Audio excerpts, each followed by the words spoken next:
Fry প্যানের মধ্যে অল্প ময়দা আর তার সাথে একটা ডিম দিয়ে সকালে ব্রেকফাস্টের জন্য আজকের রেসিপি কিন্তু অনায়াসে বানিয়ে ফেলতে পারো। একদমই ভিন্ন স্বাদের রেসিপি, খেতে কিন্তু হয় দুর্দান্ত আর বানাতে কিন্তু সময় একদমই কম লাগে। তো চলো কথা না বাড়িয়ে দেখে নেওয়া যাক ভিডিওটা। তার জন্য সবার প্রথমে গ্যাসের ওপরে একটা ফ্রাই প্যান বসিয়ে দিয়েছিলাম। আমি কিন্তু এই অবস্থায় গ্যাসটাকে অন করিনি। গ্যাসটাকে না অন করে এবার দিচ্ছি মেজারিং কাপ মেপে 1.5 কাপ ময়দা। ওজন হিসাবে এখানে প্রায় 350 গ্রাম ময়দা রয়েছে। তোমরা যে কোনো বাটি বা কাপ মেপে ময়দার মেজারমেন্টটা করতে পারো। আমি এখানে এরকম মেজারিং কাপের 1.5 কাপ ময়দা নিয়েছিলাম। তোমরা পরিমাণটা নিজের ইচ্ছে মতন বাড়াতে বা কমাতে পারবে। এবার তার সঙ্গে একটা ডিম ভেঙে নিচ্ছি। তোমরা যদি ময়দাটা একটু বেশি করে নাও তাহলে কিন্তু একটার জায়গায় দুটো ডিম নিয়ে নেবে। তো আমি এখানে একটা ডিম ভেঙে নিয়েছি। এখন দিচ্ছি স্বাদ মতন বা পরিমাণ মতন নুন, দিচ্ছি 1 থেকে 2 টেবিল চামচ সাদা তেল, আর সবশেষে দিচ্ছি হাফ চা চামচ চিনি। ময়ামের জন্য নুন, তেল আর চিনিটাকে দিয়ে দিয়েছিলাম। এখন সমস্ত কিছু খুব ভালো করে হাতের সাহায্যে মেখে নিতে হবে আর ময়দার সাথে খুব ভালো করে ময়াম করতে হবে। তোমরা চাইলে তেলের পরিবর্তে ঘি দিয়েও কিন্তু ময়ামটা করতে পারো। আর বন্ধুরা, আমার আজকের ভিডিও তোমরা কে কোন জায়গা থেকে দেখছো সেটা কিন্তু আমাকে অবশ্যই কমেন্টে জানাতে ভুলো না, তাহলে কিন্তু আমি তোমাদের সকলকে ধন্যবাদ জানাতে পারবো। আর আমার আজকের ভিডিওটা ফেসবুক পেজ থেকে দেখলে অবশ্যই ফুডিমিতা পেজটিকে ফলো করে দিও।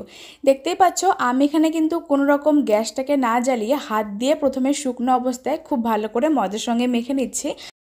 খুব ভালো করে কিন্তু এইভাবে হাত দিয়ে ঘষে ঘষে ময়াম করতে হবে, তাহলে কিন্তু রেসিপিটা খেতে ভালো হবে। একটু সময় নিয়ে ময়াম করে নেওয়ার পর এবার আমি গ্যাসটাকে অন করছি। গ্যাসটাকে লো টু মিডিয়ামে করে দিয়ে এবার এর মধ্যে সামান্য ঈষদুষ্ণ গরম জলটা দিয়ে একটা ডো আকারে বানিয়ে নিতে হবে। আর যেহেতু ময়দাটাকে আমি আগে ডিম দিয়ে ভালো করে মেখে ময়াম করে নিয়েছিলাম, তার জন্য কিন্তু পরে বেশি একটা জল লাগবে না। সামান্য ঈষদুষ্ণ গরম জলটা এর মধ্যে দিয়ে দিয়েছিলাম। তারপরে একটা স্প্যাচুলার সাহায্যে খুব ভালো মতো নেড়েচেড়ে একটা ডো আকারে বানিয়ে নিচ্ছি। আর ফ্লেমটাকে কিন্তু এই সময় লোতে রাখতে হবে, তা না হলে কিন্তু ময়দাটা নিচ থেকে ধরে যেতে পারে। হাতে যদি একদমই সময় কম থাকে তাহলে কিন্তু রাতের ডিনারের জন্য হোক অথবা সকালের ব্রেকফাস্টের জন্য আজকের রেসিপিটা কিন্তু বাড়িতে বানিয়ে সকলকে পরিবেশন করতে পারো। একটু অন্যরকম কিছু বানাতে চাইলে অবশ্যই কিন্তু রেসিপিটা বাড়িতে বানিয়ে দেখতে পারো। এরকম রেসিপিটা বাড়িতে বানিয়ে যে কোনো গ্রেভি আইটেম দিয়ে পরিবেশন করতে পারো, খেতে কিন্তু দুর্দান্ত লাগবে। দেখতেই পাচ্ছ আমি এখানে কিন্তু ফ্লেমটাকে লো টু মিডিয়ামে করে দেওয়ার পর প্রায় 2 থেকে 3 মিনিট সময় নিয়ে এভাবে নেড়েচেড়ে নিয়েছিলাম। আর একটা সময় পর গিয়ে দেখা যাবে ডোটা কিন্তু প্যান থেকে আপনা আপনি ছেড়ে আসছে। তখন বুঝতে হবে কিন্তু ডোটা আমাদের পারফেক্টলি রেডি হয়ে গেছে। এই অবস্থায় ফ্লেমটাকে বন্ধ করে দিয়েছিলাম। তারপরে ডোয়ের মিশ্রণটা একটা বড় পাত্রের মধ্যে নামিয়ে নিচ্ছি। ডোটাকে একটা বড় পাত্রের মধ্যে নামিয়ে নিয়েছিলাম। এবার ডোটা কিন্তু পুরোপুরি ঠান্ডা করা যাবে না, একটু গরম অবস্থায় থাকতে থাকতে কিন্তু ডোটাকে ভালো মতন মেখে নিতে হবে। প্রায় 4 থেকে 5 মিনিট পরে যখন বেশি গরমটা একটু কমে যাবে তখন এর মধ্যে আরও সামান্য একটু ময়দাটাকে অ্যাড করে খুব ভালো মতন মেখে নিচ্ছি। আর একটা নরম সফট ডো মেখে নিতে হবে। তোমাদের কিন্তু অবশ্যই খেয়াল রাখতে হবে যেন ডোটা পুরোপুরি ঠান্ডা না হয়ে যায়, তাহলে কিন্তু ডোটা সাইড থেকে ফেটে যেতে পারে। তো আমি এখানে একদম সামান্য পরিমাণে একটুখানি ময়দাটাকে দিয়ে ডোটাকে আরেকবার ভালো করে মেখে নিয়েছিলাম। আর ঠিক এরকমই কিন্তু একটা নরম সফট ডো মেখে নিতে হবে। এবার ডোটাকে ঢাকা দিয়ে রাখছি মোটামুটি 10 থেকে 15 মিনিটের জন্য। প্রায় 15 থেকে 20 মিনিট পরে ঢাকাটা তুলে নিয়ে ডোটাকে আরেকবার ভালো করে মেখে নিচ্ছি। আর ডোটা কিন্তু আগের থেকে অনেকটাই সফট হয়ে গেছে। ডোটাকে আরেকবার ভালো করে মেখে নেওয়ার পর এবার এর থেকে কয়েকটা লেচি কেটে নিচ্ছি। তোমরা সমান সাইজ করে যেরকম প্রয়োজন সেরকমভাবে কিন্তু লেচিগুলোকে কেটে নেবে। তো আমি এখানে একই রকম সাইজের 5টা লেচি কেটে নিয়েছিলাম।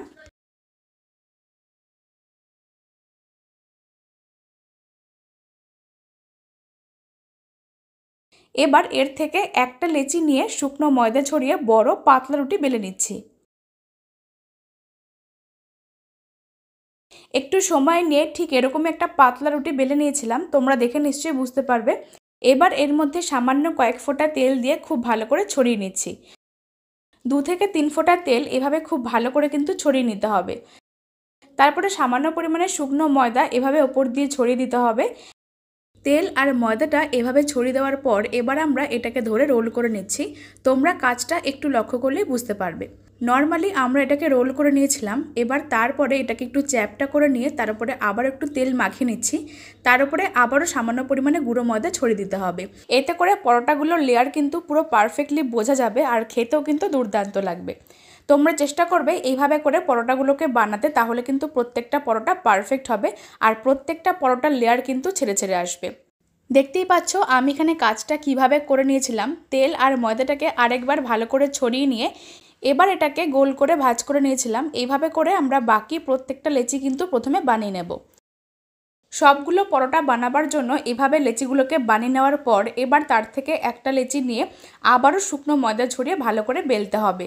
আর এইবার কিন্তু পরোটাগুলোকে খুব একটা বেশি পাতলা করে বেলার দরকার নেই, একটু মোটা রেখে পরোটাগুলোকে বেলবো।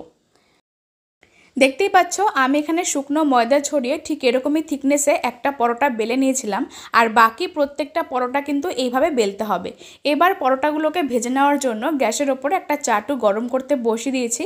চাটুটা খুব ভালো করে গরম হয়ে গেলে এবার এর মধ্যে একটা পরোটা দিয়ে প্রথমে শুকনো অবস্থায় উল্টে পাল্টে সেঁকে নিতে হবে। তারপরে প্রয়োজন মতন সামান্য তেল দিয়ে খুব ভালো করে পরোটাগুলোকে ভেজে নেব। 1 থেকে 1.5 মিনিট এইভাবে উল্টে পাল্টে প্রথমে সেঁকে নিয়েছিলাম পরোটাগুলোকে খুব ভালো করে। তারপরে সামান্য পরিমাণে তেল ছড়িয়ে দিয়েছিলাম, তারপরে উল্টে পাল্টে খুব ভালো করে ভেজে নিচ্ছি। আর এই লাচ্ছা পরোটাগুলো কিন্তু একটু সময় নিয়ে ভাজতে হবে, তা না হলে কিন্তু ভেতর পর্যন্ত ভাজা হবে না, একটু কাঁচা থেকে যাবে। 2 থেকে 3 মিনিট মতন সময় নিয়ে এইভাবে একটা পরোটা উল্টে পাল্টে একটু তেল দিয়ে ভেজে নিয়েছিলাম। আর দেখতেই পাচ্ছ কত সুন্দর কিন্তু কালার চলে এসেছে। এবার এই পরোটাগুলোকে তুলে নিয়ে বাকি প্রত্যেকটা পরোটা ভেজে নিচ্ছি। সবগুলো লাচ্ছা পরোটা একই রকম করে ভেজে নিয়ে একটা প্লেটে সার্ভ করে নিয়েছিলাম। আর এগুলো দেখো দেখতে কতটা লোভনীয় লাগছে। পরোটাগুলো কিন্তু একদম পারফেক্টলি রেডি হয়েছে, প্রত্যেকটা লেয়ার কিন্তু বোঝা যাচ্ছে। তো বন্ধুরা, আমার আজকের ভিডিও তোমাদের কাছে ভালো লাগলে অবশ্যই কিন্তু লাইক, কমেন্ট আর শেয়ার করতে ভুলো না। আজকের ভিডিও ফেসবুক থেকে দেখলে অবশ্যই ফুডিমিতা পেজটিকে ফলো করে দিও। ইউটিউব থেকে দেখলে চ্যানেলটিকে সাবস্ক্রাইব করে পাশে থাকা বেল আইকনটাকে প্রেস করতে কিন্তু একদম ভুলবে না, এরকম নতুন নতুন রেসিপির আপডেট সবার আগে পাওয়ার জন্য। তো চলো আজকের রেসিপি এখানে শেষ করছি। সকলেই খুব ভালো থেকো। ধন্যবাদ।